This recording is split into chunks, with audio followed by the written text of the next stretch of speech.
بسم الله الرحمن الرحيم.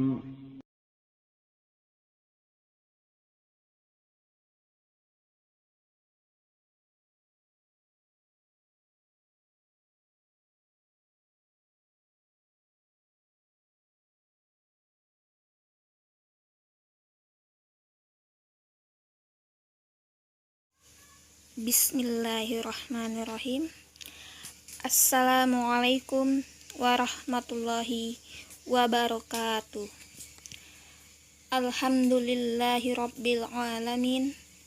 Wassalatu wassalamu ala asrofil anbiya'i mursalin wa ala alihi wa ashabihi ajmain, amma ba'du.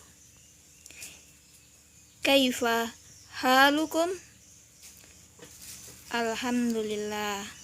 Mudah-mudahan Ananda di rumah selalu dalam keadaan sehat walafiat dan selalu dilindungi oleh Allah Subhanahu wa Ta'ala. Anak-anak yang dirahmati Allah, sebelum kita belajar, marilah kita berdoa terlebih dahulu. Allahumma inni as'aluka ilman nafi'an wa rizqan thayyiban wa amalan mutaqabbala. Mudah-mudahan dengan kita berdoa, kita dimudahkan dalam belajar dan mendapatkan ilmu yang bermanfaat. Amin.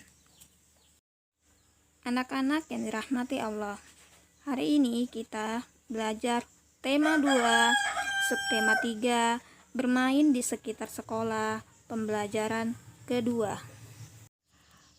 Adapun materi yang akan kita pelajari: 1. Mengamati wujud benda. 2. Aturan permainan tarik tambang. 3. Menjauhi perilaku yang tidak sesuai dengan aturan sekolah. Anak-anak, sekarang kita ke materi mengamati gambar tentang kerapian seragam yang dipakai siswa. Sekarang amatilah gambar berikut ini. Pernahkah kalian berpenampilan seperti kedua anak itu? Penampilan mana yang kalian pilih? Mengapa? Tentunya kalian pasti memilih pada anak pertama, karena anak pertama memakai seragam yang rapi, bersih, dan lengkap, di mana rambut yang disisir, baju yang dimasukkan ke dalam celana, memakai dasi, ikat pinggang, dan kaos kaki yang lengkap, dan pakaiannya bersih dan rapi. Sedangkan pada anak kedua, nampak terlihat memakai seragam yang tidak rapi, lusuh, dan tidak lengkap. Rambut yang tidak disisir, baju yang dikeluarkan, tidak memakai dasi, ikat pinggang, dan kaos kaki, bahkan tali sepatu yang tidak diikat. Anak-anak, anak yang pertama menunjukkan perilaku disiplin dan menaati aturan sekolah. Sedangkan pada anak kedua tidak menaati aturan sekolah dan tidak menunjukkan perilaku disiplin. Anak-anak, ini adalah contoh cara berpakaian seragam sekolah untuk anak laki-laki. Sedangkan anak perempuan, seragam sekolah yang digunakan harus dikeluarkan, memakai jilbab, dan tentunya menutup aurat serta berpakaian sopan dan santun. Anak-anak yang dirahmati Allah, sekarang kita ke materi mengamati air sabun. Ana mengamati air sabun. Dia mengamatinya dengan hati-hati. Air sabun bisa dibuat menjadi gelembung-gelembung air. Sabun merupakan wujud benda padat. Benda padat tidak mudah menempati ruang. Air merupakan wujud benda cair. Benda cair memiliki sifat menyerupai wadahnya. Jika air dituangkan ke dalam gas, maka bentuknya menyerupai gelas. Jika air dituangkan ke dalam botol, bentuknya menyerupai botol. Gelembung-gelembung air adalah benda gas. Jika telah melayang dalam waktu lama, maka akan pecah. Ana menjaga kebersihan saat mengamati air sabun. Dia membersihkan tempat pengamatan sesudah selesai. Dia juga tetap berpakaian rapi.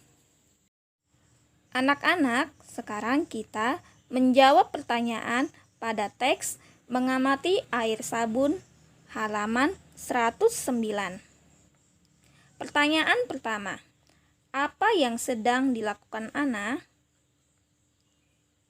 Ya, yang dilakukan Ana yaitu mengamati air sabun. 2. Benda-benda apa yang diamati Ana? Benda padat, benda cair, dan benda gas. 3. Bagaimana Ana menjaga kebersihan saat beraktivitas?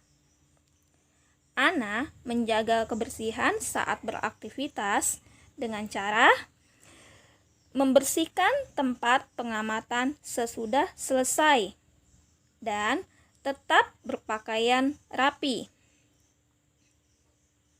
Soal nomor 4. Bagaimana sifat benda cair? Benda cair memiliki sifat menyerupai wadahnya.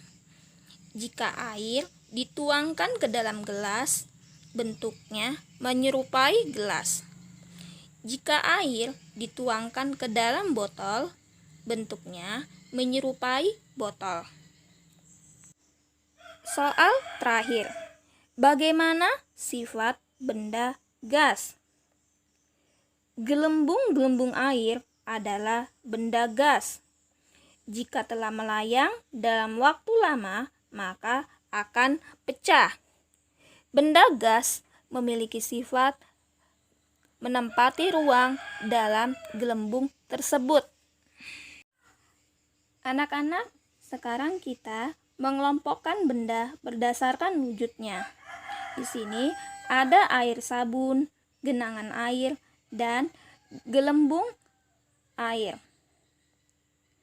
Anak-anak, sabun cuci tangan adalah benda cair, sedangkan tempatnya adalah benda padat.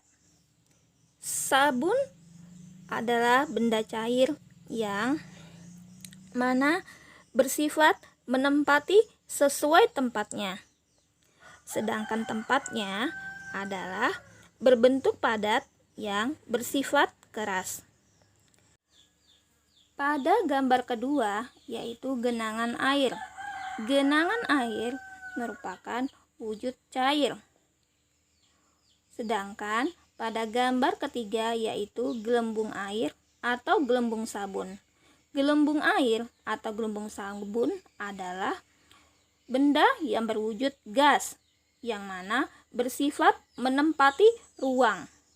Nah, gas ini menempati ruang dalam gelembung-gelembung tersebut, kemudian melayang dan akan lama-kelamaan pecah. Anak-anak yang dirahmati Allah, sekarang perhatikan gambar berikut dengan cermat. Permainan apa yang mereka lakukan? Pernahkah kamu melakukan permainan itu? Ya, pada gambar ini adalah menunjukkan permainan tarik tambang. Tentunya sebagian dari kalian pernah melakukan permainan ini kan? Ya, tarik tambang adalah permainan tradisional yang menggunakan seutas tali tambang. Tarik tambang adalah jenis permainan tradisional beregu yang memerlukan kekuatan, kerjasama, dan kekompakan. Permainan ini biasanya dilakukan di lapangan yang cukup luas. Adapun aturan bermain tarik tambang. Yang pertama, permainan tarik tambang biasanya khusus untuk anak laki-laki. Kedua, setiap regu terdiri 3 atau 4 pemain, yang dimana setiap regu memiliki anggota yang sama. Ketiga, antar regu saling berhadapan dalam permainan ini, dan kaki tidak boleh masuk melewati garis pembatas. Keempat, bermain tarik tambang harus saling menarik dan tidak boleh dilepas. Jika salah satu regu melewati garis pembatas, maka dinyatakan kalah. Aturan kelima, yaitu suportif dan tidak berbuat curang. Yang terakhir, tetap berpakaian sopan dan tidak berkata kasar dalam permainan. Anak-anak yang dirahmati Allah, sekarang kita mengamati peraturan sekolah. Titus dan teman-temannya selalu berusaha menaati aturan sekolah. Mereka sadar bahwa aturan dibuat untuk kebaikan bersama. Jika ada teman yang kurang tertib, mereka akan mengingatkannya. Contohnya, seperti pada dialog berikut ini. Bajumu sebaiknya kau masukkan, Don. Kamu akan tampak lebih rapi. Baiklah, Titus. Terima kasih atas nasihatmu. Tali sepatumu sebaiknya kau jalin dengan rapi, Ana. Betul juga, Melanie. Terima kasih atas pemberitahuanmu. Nah, anak-anak, pada kedua gambar berikut ialah menunjukkan perilaku menaati aturan sekolah. Dan antar teman saling memberi nasihat. Jika ada teman yang lain tidak menaati aturan, maka sebagai teman kita harus menasehati. Begitu juga saat kita dinasehati oleh teman, harus menerima dengan baik dan tidak boleh marah. Anak-anak, sekarang kita berdiskusi tentang perbuatan yang ditunjukkan pada gambar halaman 112. Perhatikan gambar-gambar berikut.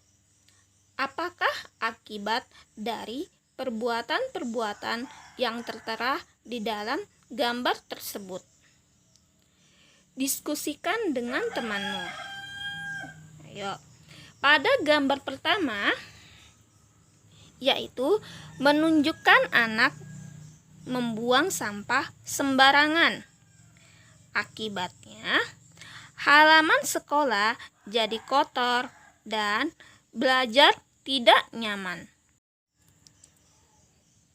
Sekarang, pada gambar kedua, di sini dua anak laki-laki sedang bertengkar atau berkelahi. Nah, akibat dari perbuatan tersebut yaitu menjadikan lingkungan sekolah ribut dan mengganggu teman yang lain yang sedang belajar. Tentunya hal ini juga akan mendapatkan hukuman dari ustadz atau ustazah. Pada gambar ketiga di sini menunjukkan anak yang mengobrol saat belajar. Kedua anak tersebut tidak memperhatikan Ustadz dalam menjelaskan pelajaran. Akibatnya, kedua anak tersebut tidak akan paham yang diajarkan dan dijelaskan oleh Ustadz, dan tentunya mengganggu konsentrasi belajar teman yang lain. Pada gambar keempat, yaitu seorang anak terlambat sekolah. Akibatnya, yaitu tidak menunjukkan perilaku sikap disiplin dan tentunya mendapatkan hukuman dari guru. Nah, anak-anak ini adalah contoh perbuatan yang tidak menunjukkan taat aturan sekolah dan perilaku tidak disiplin. Untuk itu, anak-anak tidak boleh mengikutinya ya. Anak-anak, tugas kalian yaitu menuliskan tata tertib berpakaian di sekolah pada halaman 113. Anak-anak yang dirahmati Allah, cukup sekian materi hari ini. Ustazah mohon maaf jika masih banyak kekeliruan atau kesalahan. Ustazah ucapkan jazakumullahu khairan. Kita tutup dengan membaca doa kafaratul majelis. Subhanakallahumma wa bihamdika asyhadu alla ilaha illa anta astaghfiruka wa atubu ilaik. Wassalamualaikum warahmatullahi wabarakatuh.